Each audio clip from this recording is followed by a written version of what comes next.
Hi, I'm Cameron. And I'm Hayden. And this is Until the End of Crime.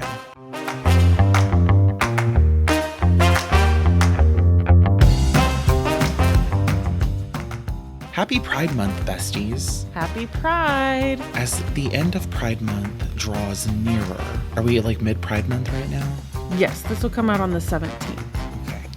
Today we're doing a re-release of one of my favorite episodes, and I can't remember what we officially named it. Do you? I'm pretty sure it's Murder at Alpine Manor. Yeah, so today's episode is a re-release of Sapphic Lovers, exploring their homicidal ideations and completing their homicidal ideations. And so as you listen to today's incredible story, I hope you enjoy it. I hope the re-release hits you well. And we want to share some resources with you about how you can support yourself during Pride Month if things are difficult for you. The 988 Suicide and Crisis Lifeline offers specialized service for LGBTQ+ youth. When individuals contact 988 via phone, text, or chat, they are given the option to press 3 or reply PRIDE to be connected with counselors specifically trained to assist LGBTQ+ contacts up to age 25.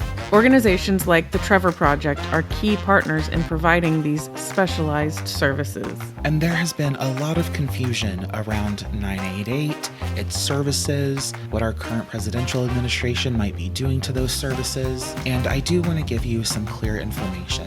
As of June 2025, there is significant concern about what will happen to the LGBTQ youth component of the 988 hotline, but for now, it is still functional and operative, and the real fear of no longer having that option for young queer Americans won't become a reality until fiscal year 2026.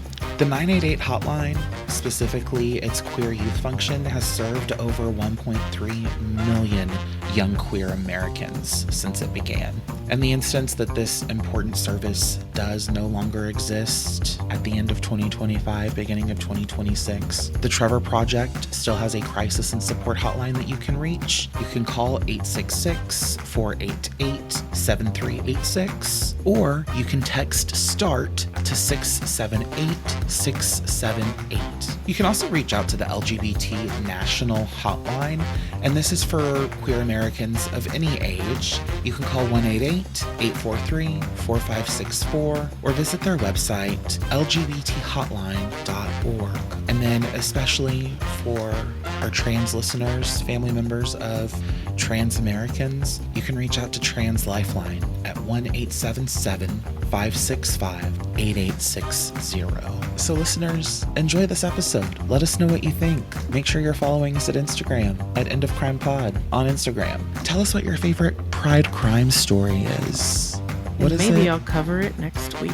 Yeah, maybe she has no idea what she's going to do yet. Happy Pride, listeners. Have you or anyone that you know ever been romantically involved with someone who just seemed to bring out the worst in their partner? Yes, I have known people to have dynamics that are not highlighting their most positive qualities or attributes. When you say that, it makes me think of the Reba McEntire song, The Fear of Being Alone. And it's a song that highlights how people will start and enter and remain in relationships out of the fear that they can't find something else or something better. But I think that people do that. They do. I think that 100%. plenty of people do that. Yeah, I agree. I think for me, the saddest form of bringing out the worst in each other is when someone enters into a relationship and part of their identity gets lost. As a former teacher, I feel like I saw that a lot, where these young people were so willing to take elements of their personality and who they were and put them to the side for somebody else. Or in instances where someone begins to engage in behavior, like one of the most specific cases that sticks out in my mind is, well, and as terrible as it sounds, I feel like it happens to women more than men. I think that women in heterosexual relationships are typically the ones that have to bend and mold themselves to fit more of what their partner wants. To the point that you're making, I have seen where the women in the relationship, if it's a heterosexual relationship, has to make more compromise or sacrifice at that point than Sacrifices, concessions. Concessions. That is probably more what I was going for. Yeah. But I mean, and I guess by the same token, oftentimes I do think that men probably give up small concessions too, right? But usually I think that looks more like, oh no, my freedom, right? Quotes, freedom. Right. Has been diminished to some degree. Yes, I have had friends in the past who I think are in a relationship with somebody who they kind of want to still be single, but they don't want to be alone. So they want to be able to go drinking with their friends or go hang out and do whatever it is on the weekend that they enjoy doing, but they don't want to come home to an empty bed. And it ends up being really unfair to the other person in the relationship. Some of this conversation is really making me think of this concept of relationships, both being parasitic, but also sometimes parasitic and symbiotic. Symbiotic, yeah. And today's story is actually a love story predicated on that kind of toxic, symbiotic, let's bring out the worst in each other kind of relationship. Do you think people set out to bring out the worst in each other, or that's just how they... I think that is a common hallmark of people who enter relationships because they want to feel whole versus entering in a relationship because they already feel whole and they're looking for someone to complement them. I think it's easy to fall into that kind of cyclical pattern if you feel like a relationship is going to complete part of you versus complement part of you. But yeah, that's what I think about it. In 1986, 23-year-old out lesbian Gwen Graham... Out lesbian. It was 1986. That's fair. Homosexuality had been a mental illness only 13 years before she was an out lesbian in this story. I think 1973 was when it was no longer considered a mental disease, a mental illness. Okay, anyway. It was considered a mental illness before Stonewall? Yeah, it was So police were raiding clubs looking for illegal behavior, and then they were also technically raiding the clubs that a community that was currently deemed mentally ill would frequent? What? So in 1952, the first DSM said that homosexuality was a sociopathic personality disturbance. DSM-2, which came out in 1968, had homosexuality listed as a mental disorder. Then the DSM-2 revision in 1974 said that homosexuality was replaced with the category of sexual orientation disturbance. Now, in 1973, the APA Board of Trustees voted to remove the diagnosis of homosexuality from the DSM after comparing theories that pathologized homosexuality with those that viewed it as normal. Gay rights activists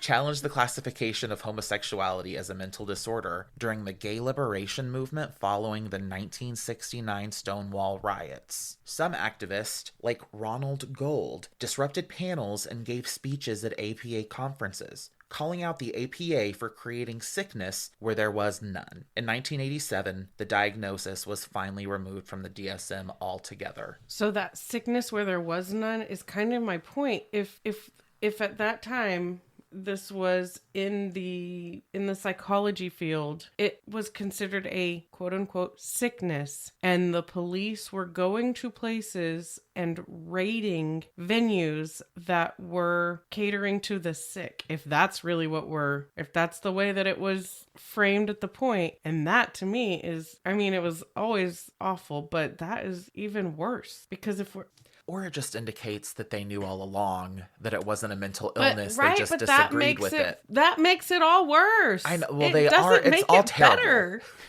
It's not good under any circumstance. Oh my God.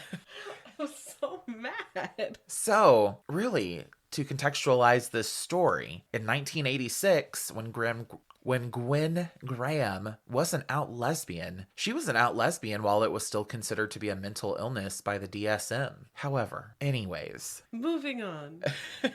Gwen Graham met Cathy Wood, a 24-year-old married woman with a young daughter named Jackie. Cathy had been having trouble in her marriage, which because it was to a man. Well, assumably, you haven't said that, but assumably, if homosexuality was still considered an illness, I imagine that she was not married to a woman. Well, the problems in the marriage were really defined by what her husband thought, which was that Cathy really had several shortcomings as a mother and a wife. Probably that she was attracted to women. I don't know that would have really affected her role as a mother. Well, we'll explore that a little more. Cathy and Gwen both worked at Alpine Manor Nursing Home in Grand Rapids, Michigan. Gwen had recently moved to Grand Rapids from Texas and had accepted a position as a nurse's aide, while Cathy was her superior. I do want to note that not every source refers to Cathy as being over Gwen at any point. Instead, they're both classified as nurses' aides, so it's really hard to say which is accurate because there's reporting that states that both are true. Right. Cathy really quickly took to Gwen's presence and friendship, and romantic feelings quickly developed, and Gwen and Cathy started a whirlwind romance. Their personal lives and professional lives merged, and they spent all of their waking moments together, as well as many of the hours where one would rest. As Cathy fell more in love with Gwen, her marriage fell further into disrepair. As Cathy and Gwen's love grew, so did their intense, seemingly toxic romance. Gwen was known to be possessive, often bending Cathy to her will. Other times, Cathy and Gwen would enter bouts of physical violence. It was even reported that one evening that after Cathy and Gwen had gone dancing somewhere, that Gwen was very upset that Cathy had danced with another woman. And what year is this? 1986. And we're in Grand Rapids, Michigan? Yes. Home of Orion's Story? Yeah. Was the gay scene hopping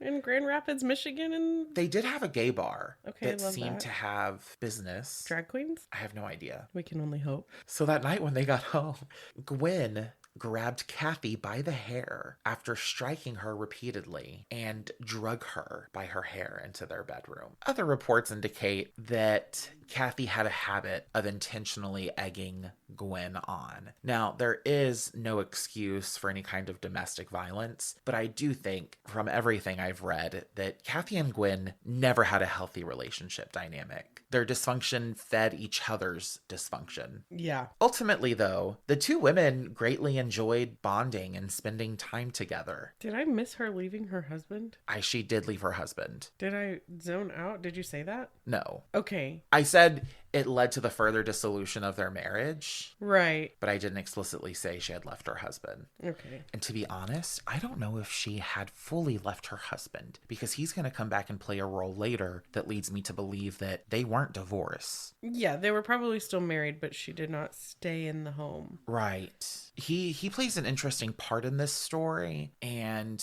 kind of juxtaposes what Cathy has going on with Gwen. Okay. Sorry, can you also remind me their ages? Yes. In 86? Gwen is 23. 23. Cathy is 24. Oh. Very close in age. Very close in age. So part of this enjoying this bonding together and being so kind of in love with each other, they really desired opportunities to commit acts that would strengthen and sanctify their relationship. And many of these activities would occur at Alpine Manor. When you say commit acts, it makes me think that the acts are illegal. Some of them are fine and dandy. Commit just carries that tone with it. Well, so for instance, Cathy and Gwen would take turns hiding under patients' beds, and then they would grab passerby nurses' ankles to scare them. Yeah, there's a pathology going on there. They loved doing that together. They loved grabbing random nurses' ankles to scare them from under the patients' beds. And it has nothing to do with homosexuality. There is a pathology there. There is mental illness, but it's nothing. Well, I can't diagnose that. I am not qualified, but I can only diagnose people that I'm seeing professionally.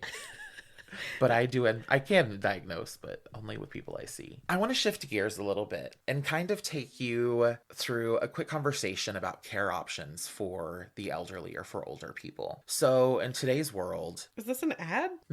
no. I just want to kind of contextualize what options existed and what Alpine Manor was. Gotcha. Because if we're talking about modern day care for the elderly, there are all different kinds of levels of care, different operations. You can have a nursing home, or what might be referred to as a skilled nursing facility, or a SNF. There is assisted living facilities, or what's sometimes referred to as an ALF. There are personal care homes where you enter into someone's private residence and live with them, and you're cared for almost like it's a SNF, but there's no medical personnel. And when we're talking about 1986, there were few options. If there was a nursing home, you were doing great. That was a great option to have. The care did not, or was not, largely regulated at that time. And it wasn't uncommon for SNFs or ALFs to have more than 100 patients or 100 residents. To how many medical professionals? I don't think there was any kind of regulation. Right. I don't think there was a ratio that existed that was very protective. And when we talk about Alpine Manor, it was considered to be kind of the cream of the crop that was in Grand Rapids, Michigan. It was a great place for elderly people who needed assistance or constant care. One of those people was a woman named Marguerite Chambers. Marguerite Chambers was known as a kind and hardworking woman. She had developed Alzheimer's and was admitted to Alpine Manor Nursing Home by her family. And her family believed that they had found the most excellent and attentive facility possible. The most important thing to Marguerite was her family. Her daughter, Jan Hunderman, really echoes this sentiment in License to Kill, Season 2, Episode 8. And she really highlights how much her mother emphasized her relationships with her loved ones. And I think one of the more touching and also saddening stories that she shared about Marguerite was that when Jan got married for the first time to her first husband, her family or she had forgotten the reception napkins for after her wedding. And this was in 1970. And everyone had already arrived at the reception hall. And her mother, Marguerite, said, "You know what? It's no big deal. I'll run home and grab them and come back." And Marguerite went all the way home and came all the way back. And when she returned, she said, "I know I went home to get something, but I can't remember what it was." And that's when her family really understood that she had developed Alzheimer's. And that was in 1970. 1970. And we are now talking about her in 1986. Correct. Well, Jan laments kind of the sadness of her mother's loss of liveliness and personhood. She talked about how comforted she was to be placing her mother at Alpine Manor. They knew that she would be well cared for. They knew that she would be tended to, and that brought them a lot of relief. So Marguerite was admitted to Alpine Manor in July of 1985. So 15 years after they really had a strong inkling that her mother had developed Alzheimer's. Don't people with Alzheimer's die of Alzheimer's? Yeah. To me, I was surprised at the 15 to 16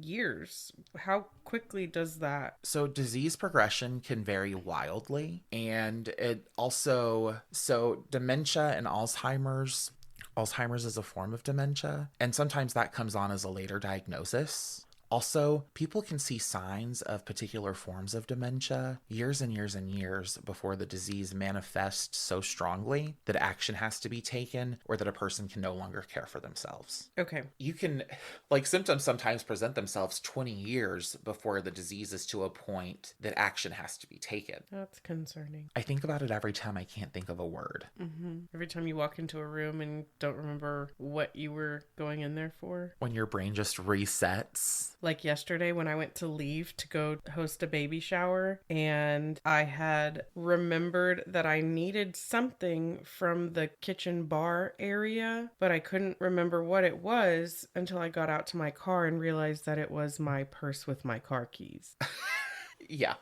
Yeah, just like that. Okay. It's concerning. Yeah. Even though we know it happens to people and it happens frequently and it shouldn't be necessarily a cause for concern, now that I have worked with a population that experiences senility and dementia and Alzheimer's, it's real. One of the things that has come from it is I listen to people's voices and how softly they talk, because one of the markers and indications of Parkinson's disease development is a softened voice, a quieter voice. And so I find myself listening when people talking and asking myself, does that sound like Parkinson's voice? Does that sound abnormally quiet? There's so many different components that are a part of these aging diseases that I feel like I'm hyper aware of now. Marguerite's daughter, Jan, recalls a time that she went to visit her mother, and she noticed that her mother's face was dirty, and Jan got a wet washcloth and she attempted to wipe her mother's face clean. And she describes her mother as recoiling from her touch and immediately going into a state of flailing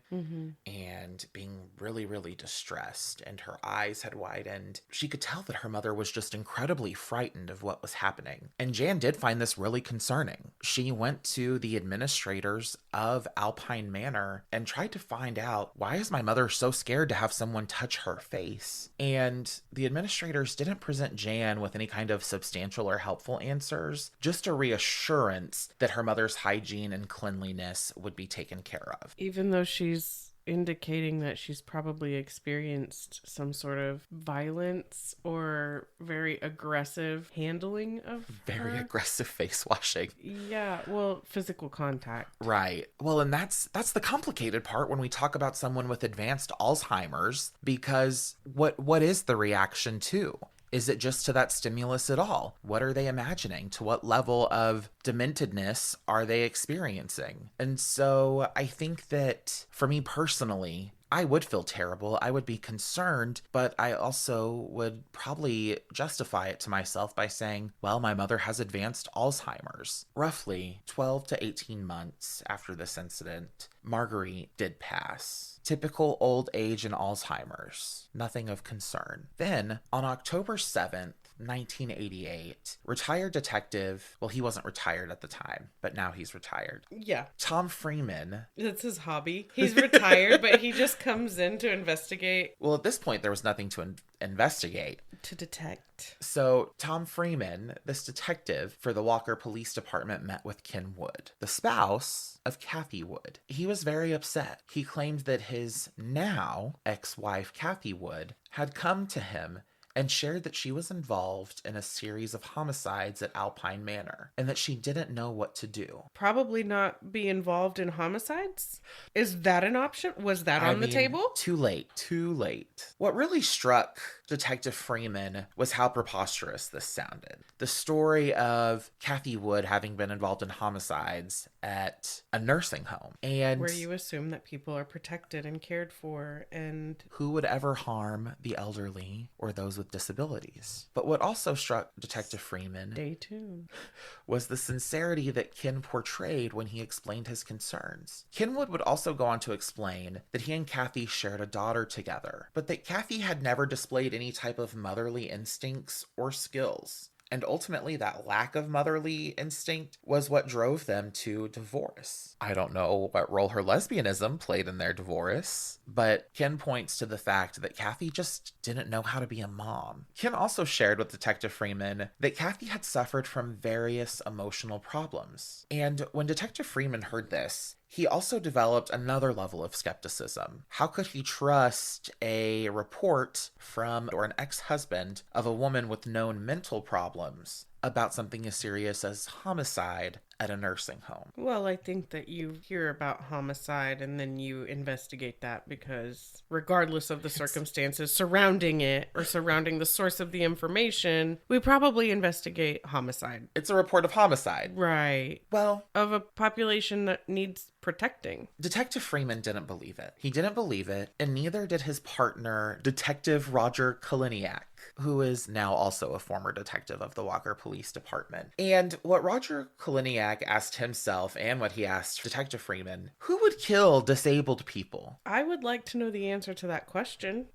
Well, no one, silly. That's what Detective Freeman and Detective Kaliniak were saying. Who would kill disabled people? They couldn't believe it, and they didn't. Detective Freeman deduced that Cathy was most likely just trying to get back at somebody who still worked at Alpine Manor with her, someone that she just wasn't close to anymore. However, what was the status of Cathy and Gwen's relationship? So at this point, Cathy and Gwen were no longer together. Detective Freeman knew he had to investigate. He knew that despite his disbelief about the story, that he still needed to at least look into it. So he made his way to Alpine Manor, and when he arrived, he approached the head administrator and essentially questioned, "Where's Cathy Wood? I need to visit with her. Also, do you think there's anything strange about how many people have died here recently?" To which the administrator said that Cathy was an upstanding employee. She had a fantastic record, and no, there was nothing unusual about any of their disabled or elderly residents dying. There was nothing unusual about the excessive deaths that had been taking place at Alpine Manor. No, it was all totally normal. And now, granted, as someone who goes into these facilities quite frequently now, death is common. You work hospice. I'm just saying that when we're talking about these situations, they're dying. Well, older people do die. Older people with diseases do die, and they do it pretty frequently. You work hospice. Okay, people there are I'm just entertaining moving in a very specific direction. That maybe the administrator really didn't think anything was odd about it. Was it a hospice facility? Not hospice specifically. And there was no increase in numbers? Maybe a small bump. The administrator did connect Detective Freeman with Cathy Wood, who was working at the facility at the time. And when Cathy came to visit and she noticed that it was Detective Freeman of the police department, all that Cathy asked was if she would be able to retrieve her jacket before they left. So Cathy willingly went with him, and when they arrived to the Walker Police Department, Detective Freeman just openly shared with Cathy everything that her ex-husband had said. Cathy's response was, "Oh, Tom, that was just a joke. I didn't mean that. I was just being silly with my ex-husband. No one committed any kind of homicide at Alpine Manor." What? And no. No, not silly me. I shouldn't have made that joke about murdering people in the facility. Cathy was just having a fun time. What's entertainingly ironic is that Detective Freeman, despite not initially believing Kenwood's story, thought, "Oh, this is odd. Who would joke about this?" And then pushed Cathy harder, questioning why she would have joked about something so sinister, so evil, so severe as the murdering of nursing home residents. And if it was a joke, why would her ex-husband have wasted 3 hours of his time and Detective Freeman's time by coming and sharing that story with him? Because Kenwood was sincere. He was worried. And when Detective Freeman posed this line of questioning, Cathy changed her story yet again. This time Cathy offered that maybe sinicide, geronticide, or gerontocide are all acceptable forms of elderly-specific homicide. Heretofore will be referred to as sinicide. Yeah, because it sounds sinister. Still, she stated, "I didn't do it. It was Gwen Graham. She was my lover, and she suffocated patients." Cathy Wood explained that she was entirely in love with Gwen Graham, and she took more comfort and pleasure in being with Gwen than she ever did with her ex-husband Ken. And after Gwen would kill somebody, they would come home and have sex. Detective Kaliniak explained to Cathy that the sexual activities that followed each of these sinicides was a, quote, release, unquote, for Gwen. Now, for the life of me, when I was watching this docuseries episode and Detective Kaliniak was talking about how he explained that it was a release to Cathy, I found myself questioning, what does he mean by release? What is that in reference to? Is he talking about some kind of cathartic experience? So I'm kind of curious, from your forensic psychology background, why would a couple, after killing an elderly resident in a nursing home, go home and have sex? And what does he mean by release? So it's not so much about the victim, because I think the victims here are of opportunity. You know that it's a population that is probably not going to raise any eyebrows as they're dying, to the point that you made earlier. The release is that, and I don't know the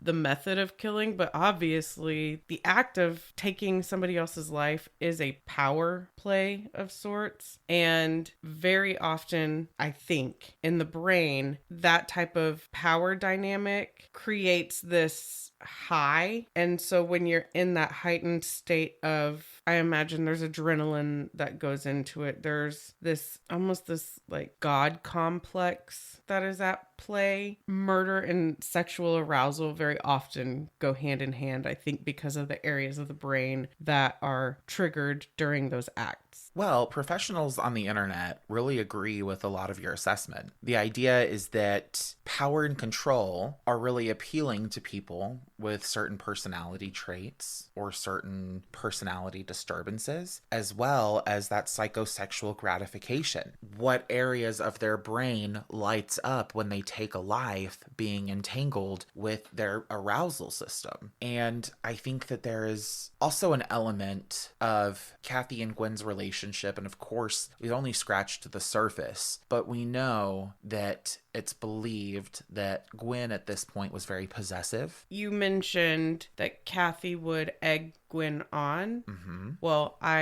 am thinking that if Gwen is pushed to the point where she is becoming physically violent, that is that power dynamic. And I imagine what that ultimately leads to is probably a very intense sexual experience after the fact as things are resolving. And so I like it all kind of is the same type of dynamic producing the same result that Cathy is benefiting from. Yeah. And I think it definitely reaffirms the duality of their relationship in terms of Gwen is in control. She is the power holder and Cathy is her submissive. And there is that ownership, there is that control. Those things just too perfectly intertwine with the taking of a person's life. Really insightful. Cathy's interview also led to the admission of some other more specific information that day. Gwen had suffocated Marguerite and several other patients at Alpine Manor. Detective Freeman asked Cathy to tell him about Marguerite Chambers. Cathy stated that Gwen had shared that she, quote, used a washcloth, placed it underneath her chin, and held it up and pinched her nose. Now, me personally, I don't understand exactly what's being described here, but it doesn't sound like an effective way to suffocate or asphyxiate somebody. Well, if we're talking about a population who is not as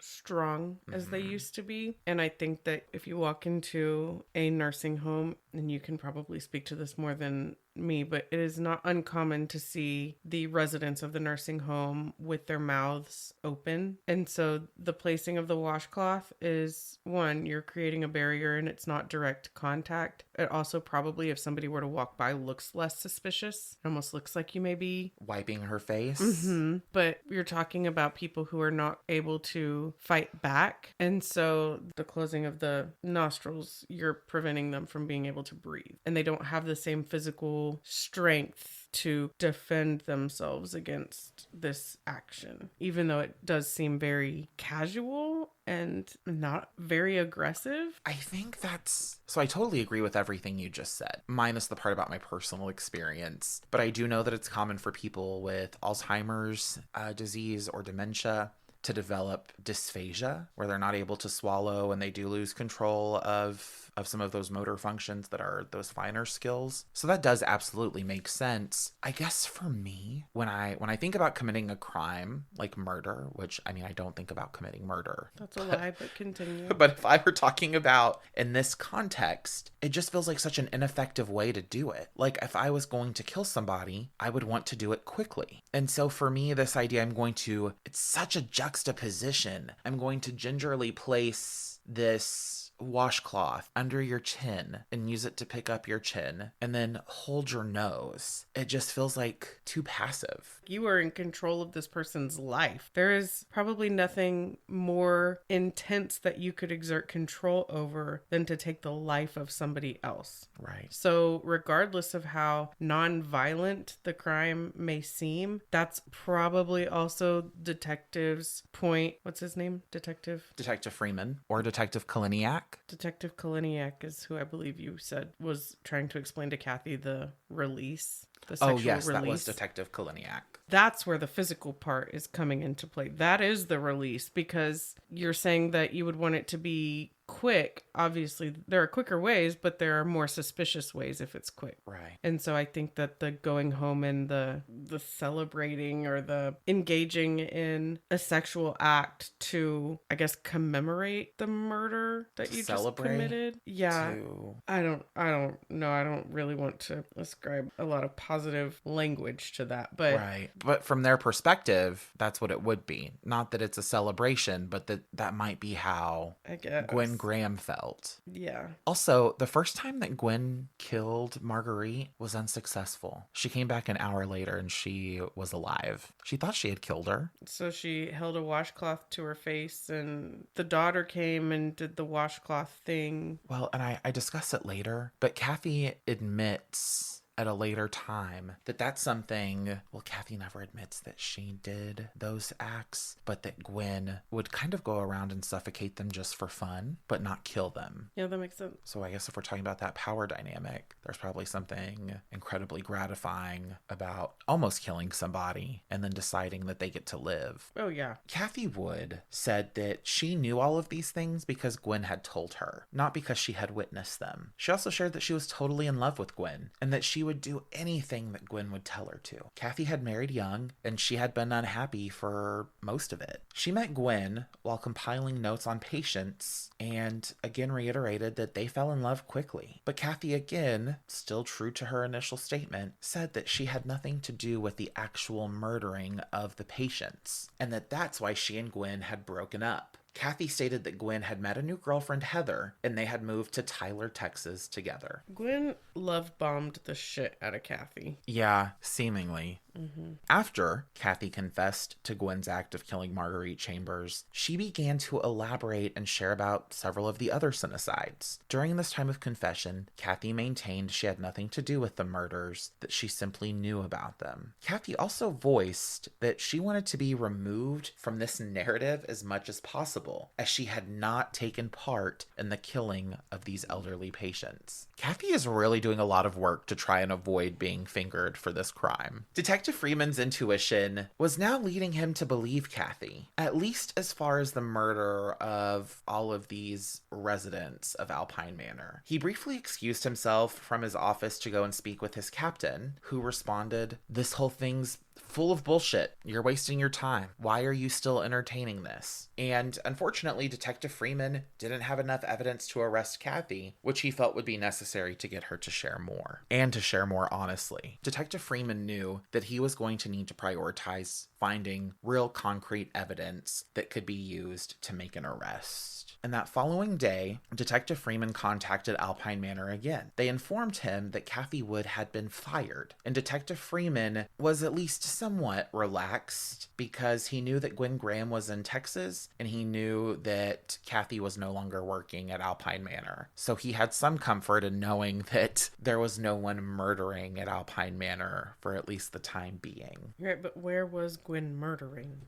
Assumably, she couldn't stop herself. No. The next day, Cathy Wood ended up sharing more information and the names of employees that she was close to. When she started at Alpine Manor, she became friends with several of the people that she noted, and ultimately, they would provide damning information. These people worked together and played together, and they intertwined their lives more so than Detective Freeman had assumed they would have. And over the course of Cathy and Gwen's year-long relationship, they continually put themselves in situations where these friends of theirs were able to see and make note of the way they interacted with each other. And that's where the information about Gwen striking Cathy and dragging her by the hair came from. And it was also these friends who elucidated on the possessiveness of Gwen, and how when they would go out to the gay bar called the Carousel, that it seemed sometimes like Gwen and Cathy would engage in a behavior of trying to intentionally make the other jealous. So while they were out, it seemed like both of them would kind of tit for tat, trying to make the other upset that they were talking to another woman. Another of these friends that they both worked with and did social activities with reported that one night, Gwen got so mad at a girl who had come on to Cathy that she beat her. Several months later, Cathy and Gwen's relationship ended. Gwen quit Alpine Manor and moved to Tyler, Texas with Heather Barriger. Detective Freeman was able to convince his chief to finance his and the deputy chief's travels to Tyler, Texas. The Tyler Police Department asked Gwen if she was involved with the murders of patients at Alpine Manor, and Gwen quickly stated that Cathy was a liar and a manipulator and aimed to break up Gwen and Heather's burgeoning relationship. So when the Tyler Police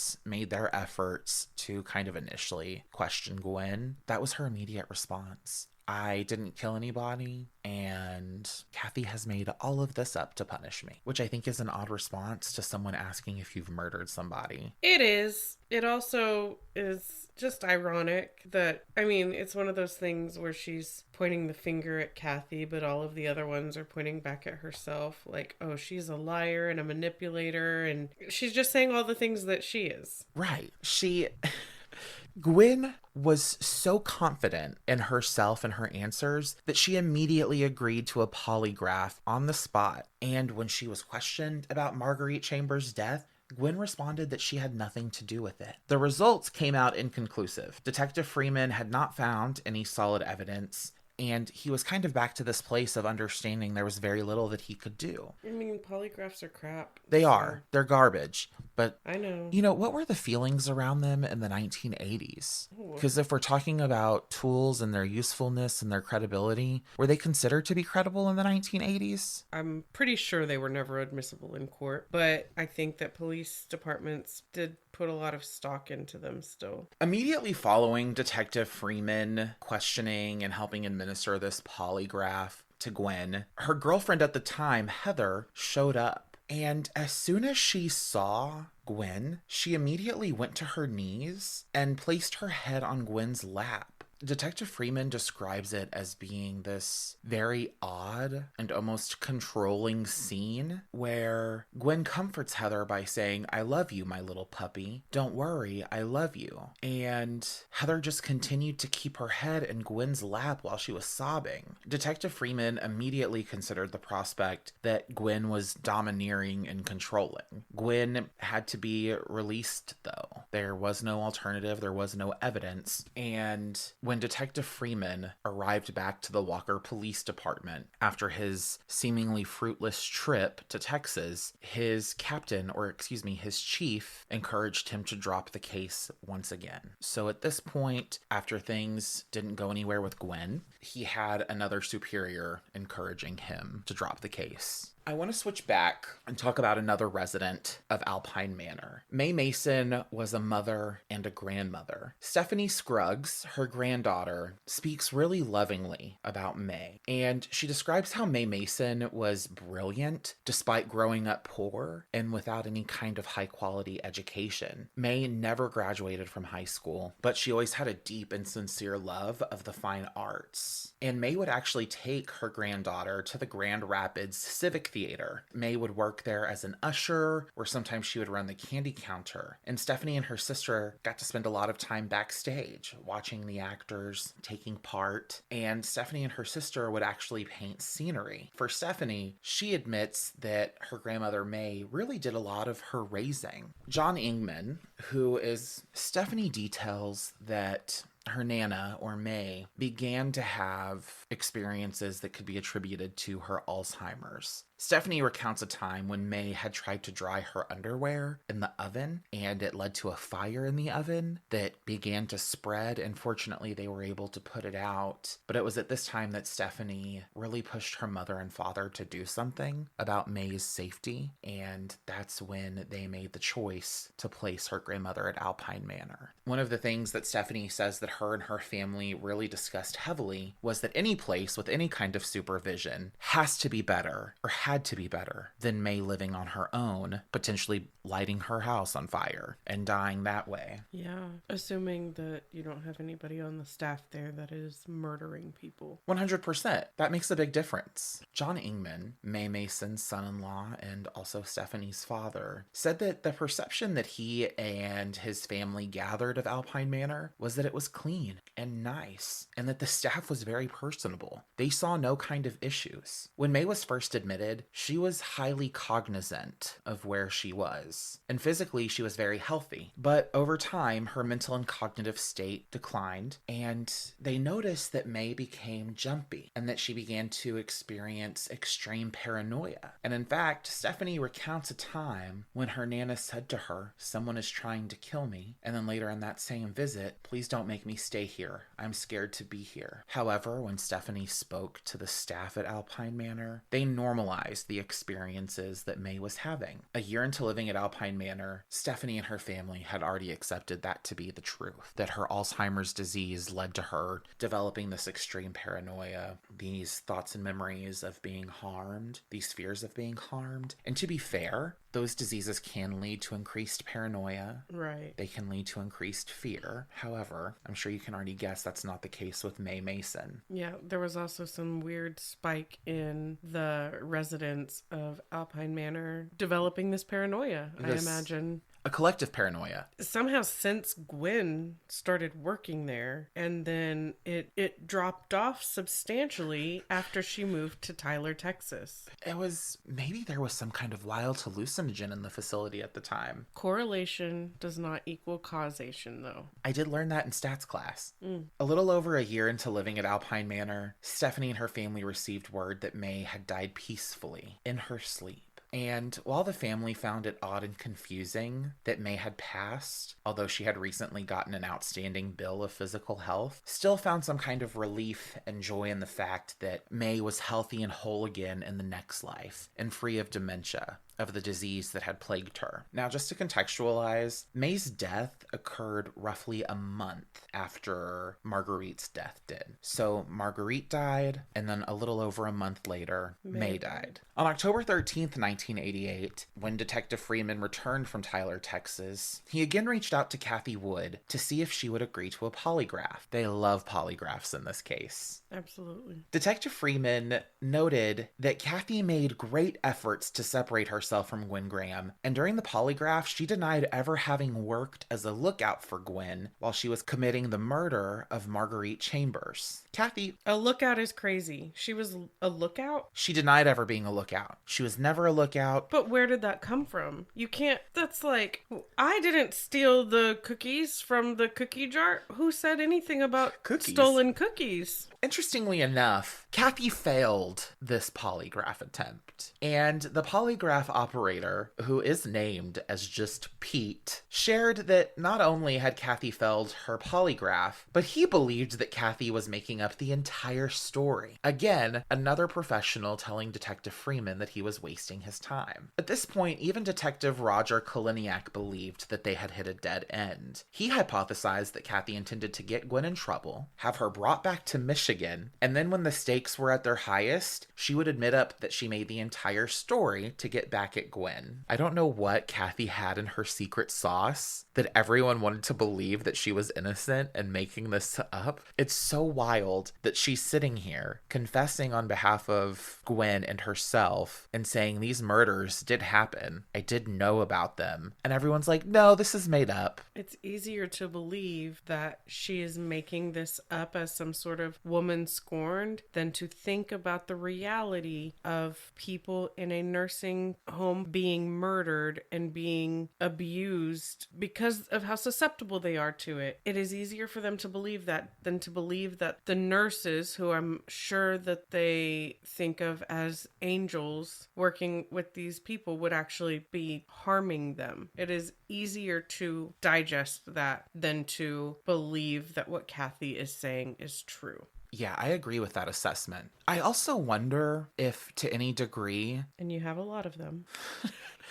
if to some degree this assumption of falsifying the story was predicated on the fact that these men were uncomfortable with a lesbian relationship dynamic potentially being at the heart of the situation, I wonder if it was still considered to be a mental illness of some kind, what kind of connections they drew from that, what kind of inferences they made. It also makes me wonder, oftentimes when we hear of people doing something truly awful to someone else and we are not prepared to believe it, or it is about someone we know, it's really common to humanize them and say things like, oh, but that's a mom. Mm-hmm. Oh, that's a good mom. Oh, she's this. This is how I know her. She could never do something like this. And I wonder if to some degree, those stereotypes or those misperceptions of sexuality or even gender play a role in believability. I also think when you're looking at the big picture, this woman who left her husband and entered into a relationship with another woman, the information is coming from her ex-husband, and then she has since broken up with that woman. So now the accusations are coming from her ex-husband about her ex-girlfriend, and there are a lot of exes here. And so it's probably really easy to say, well, this ex is probably trying to get back at that ex by saying X, Y, and Z. I just think that the way that everything has been revealed and the big picture, like you're saying, the discomfort that they may have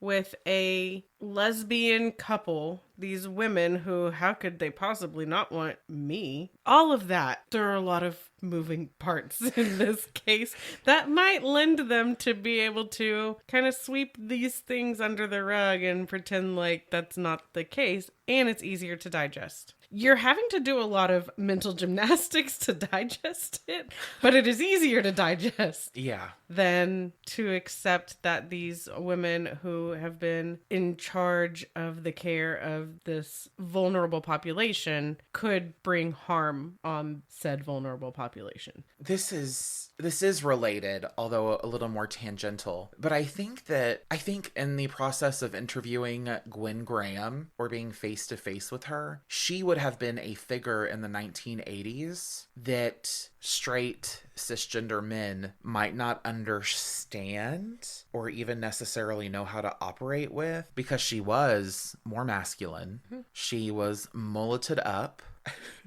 Butched down, mulleted up.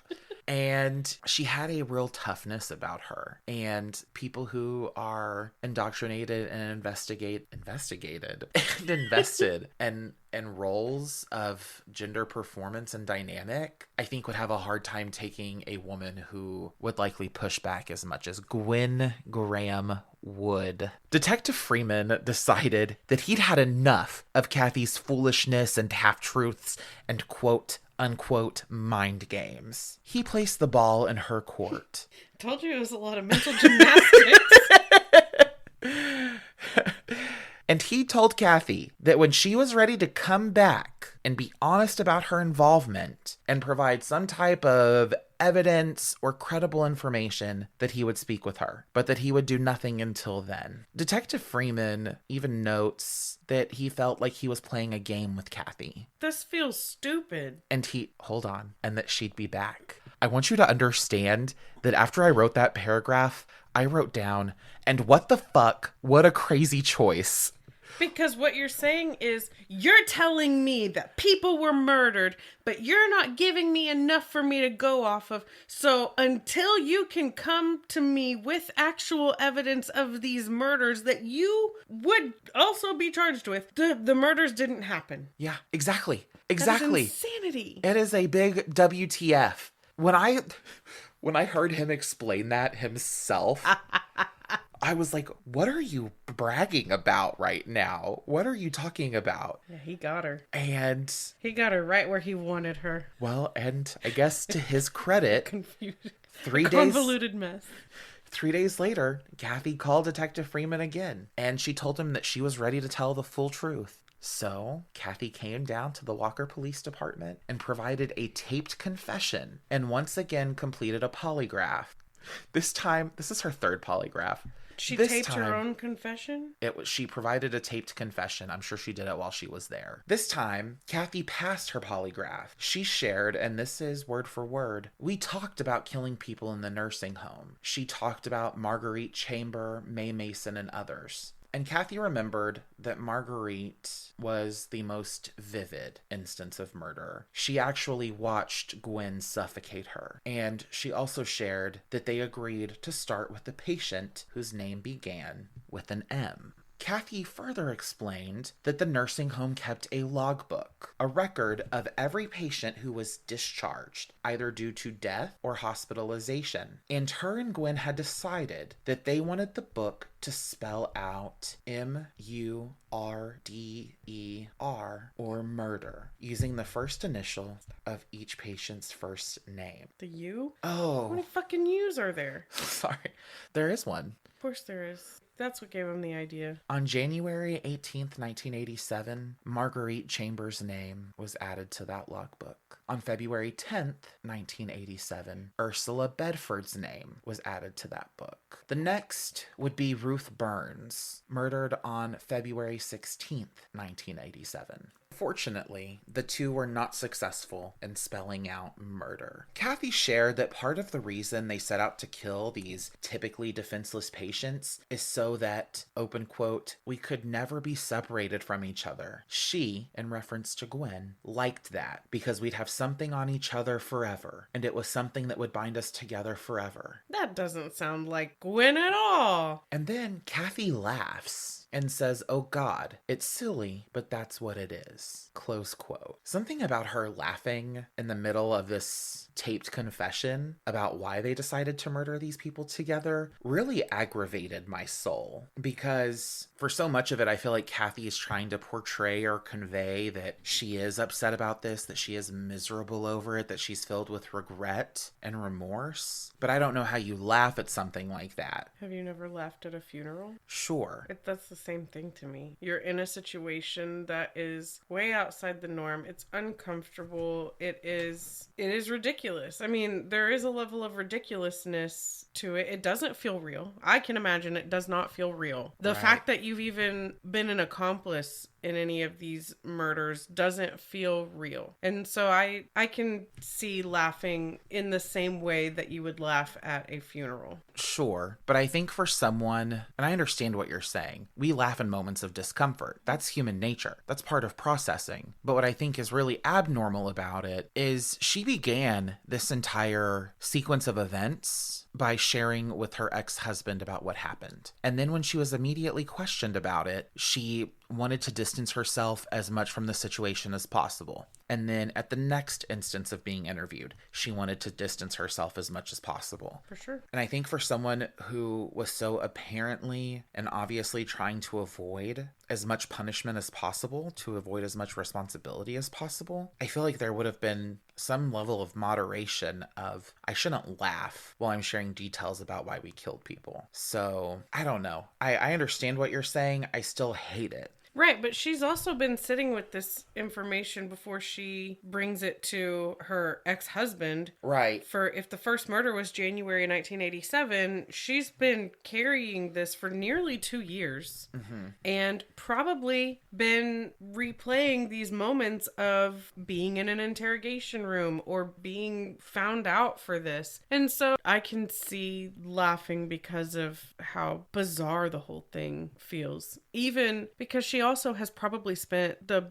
better part of 2 years trying to mentally distance herself from the reality of what she knows. Right. Like double think, where she's aware that she has some culpability in this, and then also that she is trying to pretend like it didn't actually happen, like it wasn't real, so that she can do her best to continue on through her life. Yeah, I understand that. It kind of goes back to, I think, the conversation we had when we went over Hiroshi Meiiwa's case. And I know this isn't what you're doing. I can't give her a pass for that behavior. Like, it's so distasteful and so sickening that even if there is a reasonable explanation, even if it's common human behavior, I want to remain upset about it. Does that make sense? Yeah, I'm not saying that it's great or okay. Right, I'm right, not right. like, what? You didn't laugh with her? That's not what I'm saying. But Yeah, and I think and I feel like we are, saying the same thing, yeah, like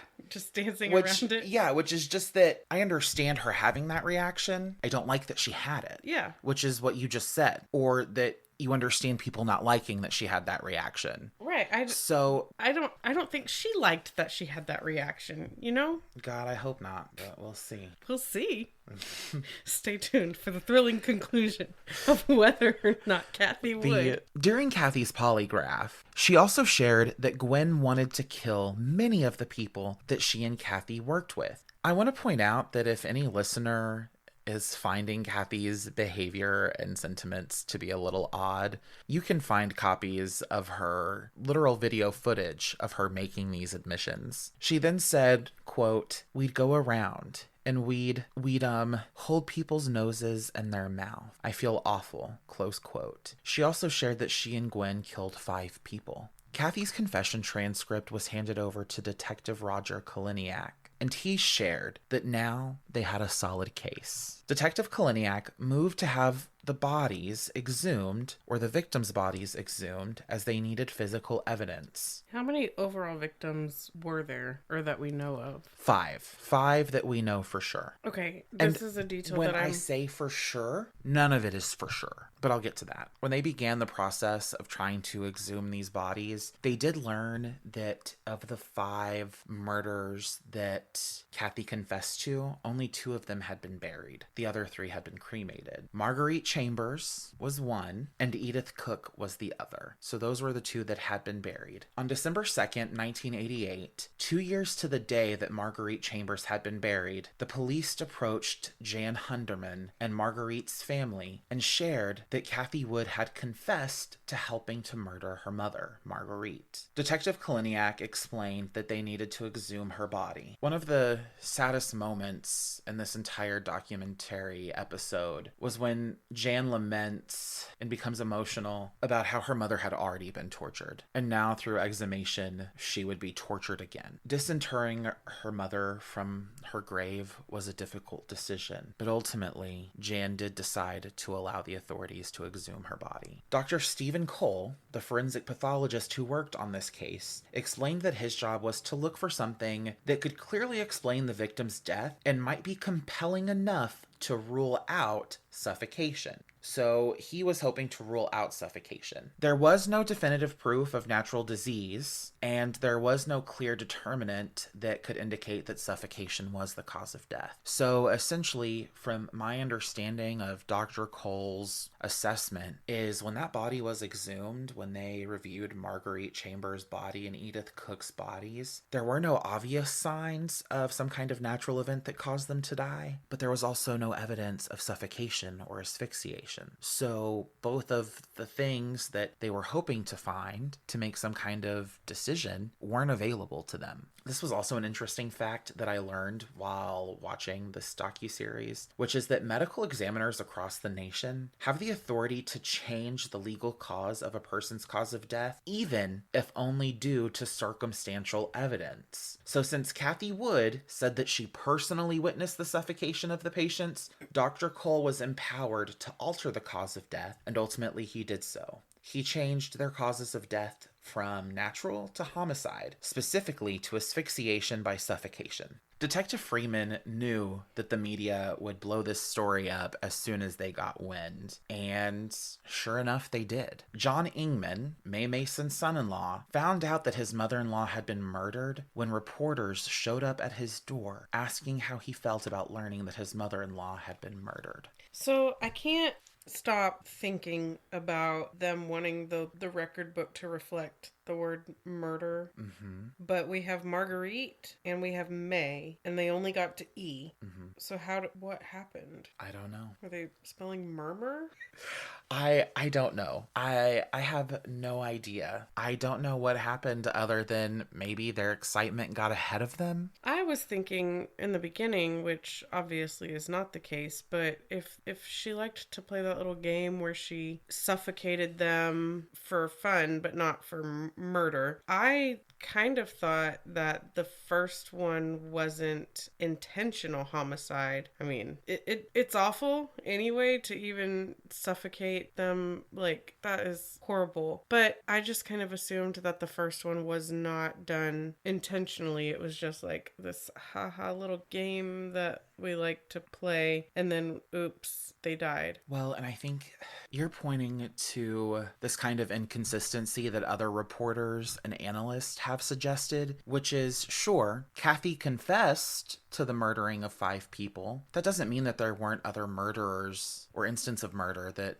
don't stem from these 2. And there are some reports that people believe that 12 people were murdered by Cathy and Gwen. Detectives Freeman and Kaliniak had enough evidence to arrest the 2 women. Detective Kaliniak made contact with Cathy Wood the following day, and he arrested her at her home. Detective Freeman was once again dispatched to Tyler, Texas, where he arrested Gwen Graham. The women were now 25 and 26 years old. The first images and video footage of Gwen Graham left Mae Mason's family, particularly her granddaughter, feeling, quote, very weird. Mae's granddaughter Stephanie commented that Cathy Wood did not look scared in any footage she saw or came across. Jan Hunderman, Marguerite's daughter, shared, quote, when I saw pictures of them on TV and I saw them being arrested, handcuffed, and going to jail, I looked at them both and immediately I thought they must be very mentally deranged to do something like that to that many people, close quote. Ken Kolker, who was by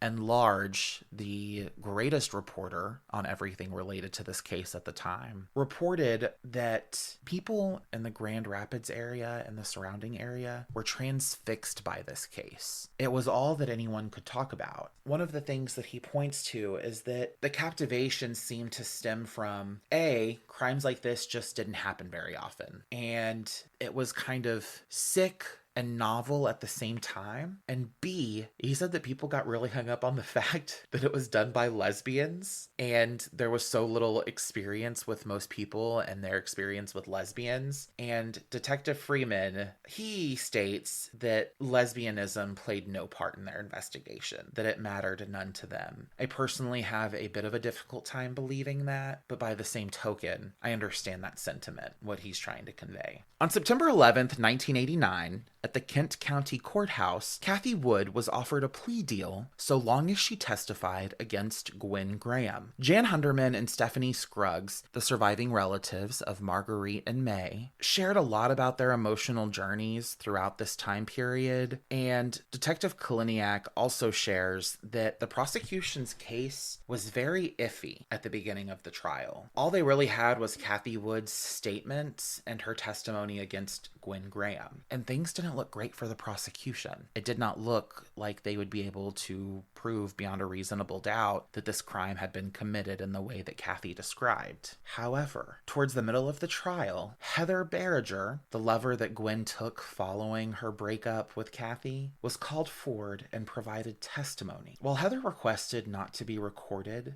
she shared a story that was nearly identical to Cathy Wood's recollection. When Gwen Graham testified, she maintained that she did not commit the crimes of which she had been accused. Gwen had softened her image as well. So in some of these court recordings, her mullet is a little less severe. She looks more feminine, more soft, which I think is a clever thing to do if you're a woman who's being tried for several counts of murder. Usually your defense attorney is advising you. Okay, listen, here's what I'm saying. She softened her image, but she had already adopted some very masculine behaviors and posture and movement. And so even though she had softened her physical appearance, there were still elements of it that could not hide that form of lesbianism. Or that form of masculinity, because I don't Sure, but that lesbianism manifested that way, from my perception. I think, obviously, it's a surprise to no one that there are oftentimes, when lesbianism goes hand in hand with enhanced masculinity. It's why some lesbians refer to themselves as studs, right? The idea that they present as very masculine, and that's part of their lesbian identity. So I'm not making an effort to conflate someone's gender performance to their sexuality, but I do think that both are responsible for the other. And I'm here to support everybody. Okay. I am your ally. You're a Nazi. Also, interestingly enough, from the footage of this court hearing and Gwen addressing the court herself, it feels like she makes attempts to manipulate her audience. She wants them to believe a certain persona. Gwen wants to be the one in control of the room and of the perception and of what people believe. Absolutely. Gwen again was trying to exert dominance. Fortunately, it was largely unsuccessful. No one in the courtroom went for Gwen's kind of domineering. They had already seen behind the curtain. They know why they're there. They know what she's being accused of. If you told me, hey, this person murdered somebody, I'm not going to be as inclined to listen to what they're saying if they're trying to convince me that they did not, in fact, murder somebody.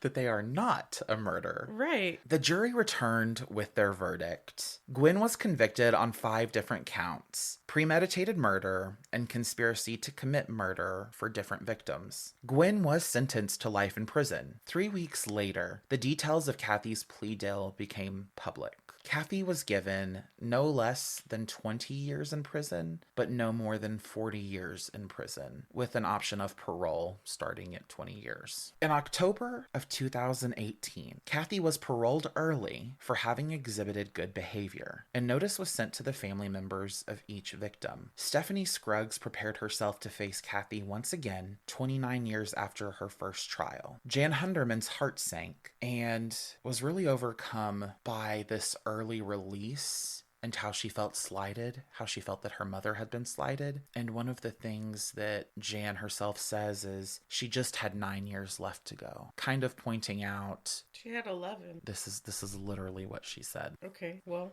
Doesn't mean she's good at math. Stephanie wanted to keep Cathy in jail for as long as she could. On June 3rd, 2019, Cathy Wood had her parole hearing. Cathy's image was displayed on a large projector, and Jan and Stephanie faced the perpetrator once again. On January 16th, 2020, Cathy Wood's parole had been approved, and she arrived at her new home after being behind bars for 30 years in South Carolina. In this docuseries, Jan speaks to the anger that she feels that Cathy was released and iterates that she had hoped that Cathy would die in jail. By the time they had lost the appeal to keep Cathy in prison, Stephanie had already forgiven herself and was less burdened by Cathy's freedom. And I'm not sure if you remember back at the initial discussion around Mae Mason, but Stephanie carried around the responsibility of her grandmother's death. By putting her in the facility. Yes. Yeah. And if we're being honest, that is what Jan is doing as well. 100%. But like you said, Stephanie forgave herself, and Jan has not come to terms with the fact that she couldn't have known. No. She couldn't have prevented these women from doing what they did, but she's not willing to reflect on herself in a way that is going to allow her to move on. Yeah. Right. Yes, she doesn't have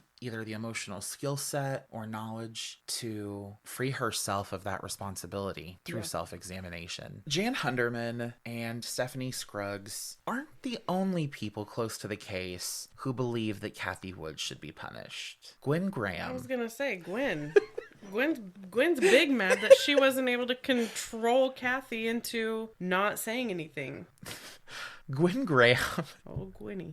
Gwen Graham also passionately believes that Cathy Wood should stay behind bars. For Target 8, Ken Kolker reported that Graham said, quote, "I'm telling you, she's an evil person. She's an evil person. Whatever they need to do to keep her there, do it." Graham also continued, "After all these years, I still don't believe that anybody was murdered. I just don't." Close quote. When she calls her an evil person, what is it that you think that she actually means by that? someone who broke their submission to her. Yeah, exactly. She is evil because I am only sitting here as a convicted murderer because she couldn't keep her mouth shut, because regardless of all the control I exerted over her, regardless of how I forced her to be submissive to me, she told. Mm-hmm. We were supposed to have this thing on each other. We killed people together, and she still told. I don't think that Cathy, I don't think that she is... The only reason, in my opinion, that Gwen was not still with Cathy is because it was exhibited when Heather came to the station and knelt down and put her head in her lap. Heather was more docile and submissive to Gwen than Cathy was, because Cathy would go a little bit toe-to-toe. Cathy liked the volatility of the whole exchange and then what it led to later on. Heather, I don't think Gwen had to be as domineering or violent with Heather, because it seems like Heather was ripe for the picking, wanted to be subservient, and then Heather double-crossed her too. Is she also evil? Should she be locked up for 40 years?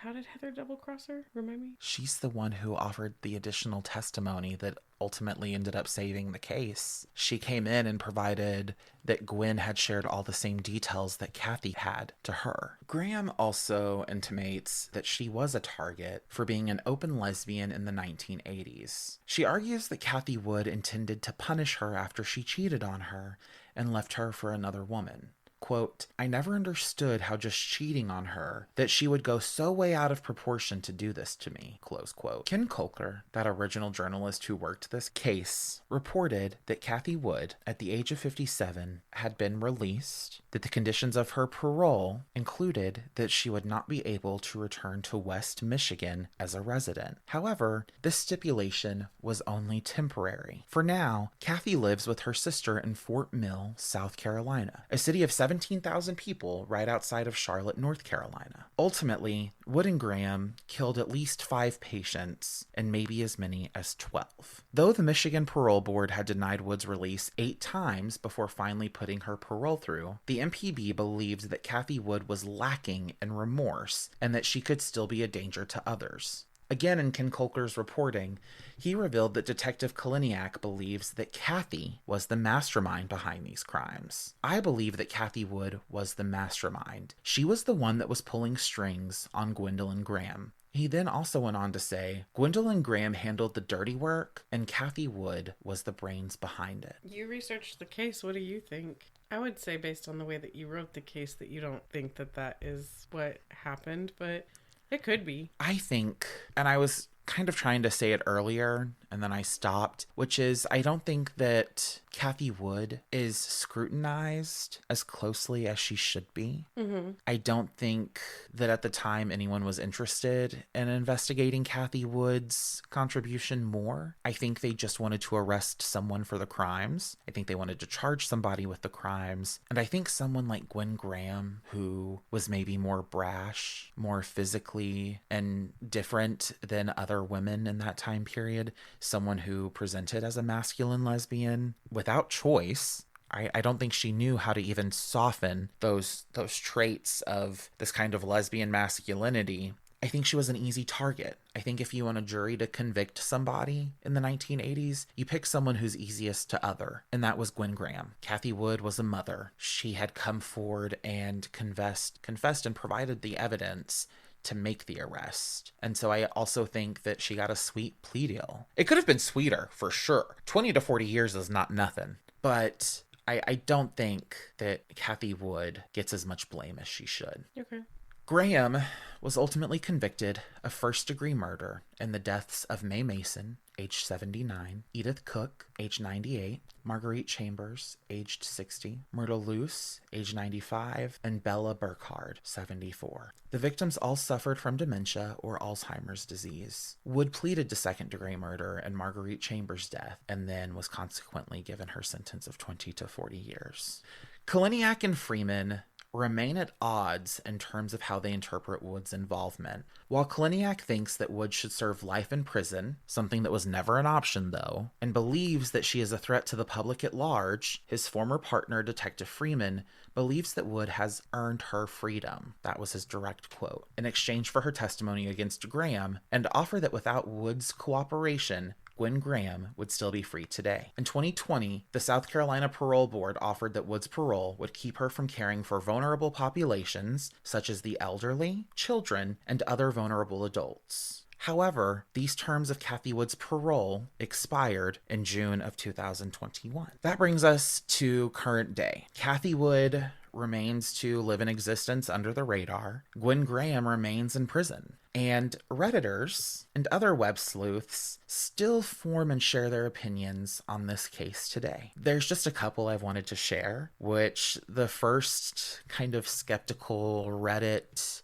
theory is that detectives like Tom Freeman and Roger Kaliniak were skeptical of Cathy Wood's claims. They found it hard to believe that such heinous acts could have been committed without more concrete evidence. Even when Cathy confessed, some investigators doubted the truthfulness of her statements, suspecting she might be fabricating the story to get back at Gwen Graham. And so one of the ideas that you see floated throughout these Reddit message boards is that law enforcement wasn't equipped to handle this case, and they made a lot of missteps, and it didn't bear out the way that it should have. Others on Reddit and other web sleuth forums have expressed doubts about the authenticity of the murders. They point out that the case would have gone undetected if Cathy Wood had not confessed. Again, there's still speculation that Wood fabricated the story to frame Graham, as the physical evidence was circumstantial and largely based on Wood's confessions. Some Redditors argue that the ambiguity of the evidence leaves room for doubt about whether the murders actually took place. Another criticism is essentially that a lot of weight was placed on polygraphs, and of course, we know that they are not reliable.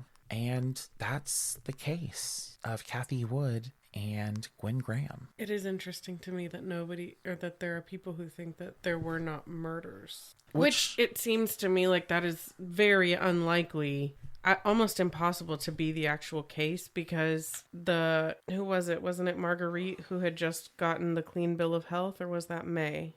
That was May. May had just gotten, 10s across the board. She was 79, and then she died very quickly. I mean, when the theory is said aloud, it feels conspiratorial. It feels as if it's something that's too far off from reality. But I do think I can understand the criticism of, sure, you've exhumed these bodies, but they did not produce any strong evidence that this death wasn't natural causes. I think that's why they chose that means of killing, the suffocation, and to do it so gently, just to hold their mouth closed and pinch their nose, because what evidence would there really be? And when you're talking about a population that is older or suffering with conditions that can speed up the process of dying, it's less suspicious. It's less likely to be investigated. They don't have their medical examiner down there like, okay, let's make sure that this person who is 98 wasn't murdered with a degenerative disease. Yeah. That literally one of its hallmarks is essentially muscle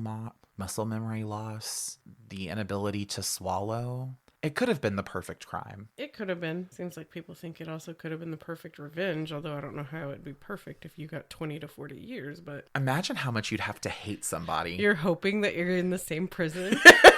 Same cell. The long game to get back together. I had not heard anything about this case before. This was completely new to me. Well, and I have to give a shout out because this case was recommended to me by one of our listeners, a listener of the pod. Friend of the pod. So, Ruby, thank you so much for this case suggestion. It was really fascinating. It was. I really enjoyed it. We hope that you enjoyed that re-release of The Murders at Alpine Manor. We do hope you enjoyed it. Let me see if I can pull up the outline that I forgot about.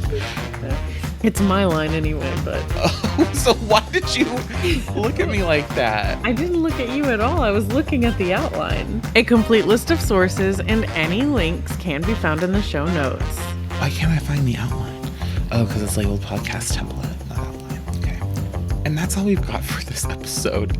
If you enjoyed listening and want to hear more, please subscribe, give us a 5-star rating, and leave a review. Recommend us to a friend, and if you are able and willing to help us produce this podcast, sign up for our Patreon. The link for joining our supportive bestie tier at only $2 a month is listed in the show notes. Also, make sure you're following us at End of Crime Pod on Instagram. Our email address is endofcrimepod@gmail.com, so feel free to reach out with questions or episode suggestions.